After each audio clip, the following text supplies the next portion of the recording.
Maganda yung araw ngayon, oh. Ito lang ito sa may bentana namin.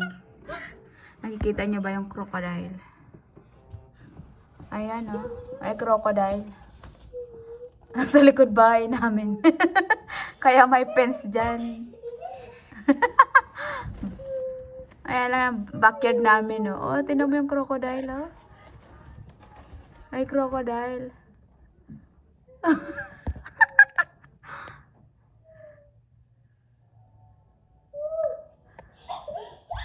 Kaya may fence yan. Kaya pala kagabi maingay, eh. Naririnig ko. Yung pala yun, kagabi. May bear din dito.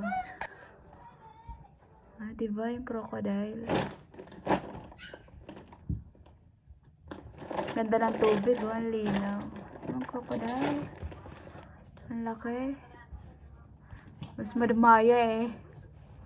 Ang laki talaga ng crocodile.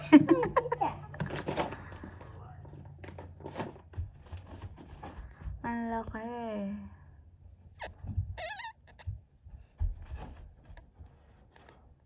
Kala may...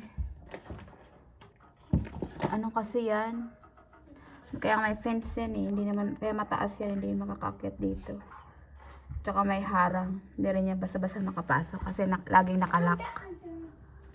Laging nakalak yung mga pinto.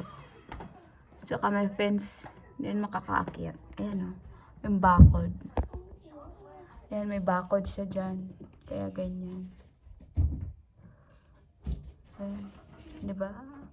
Napakaganda.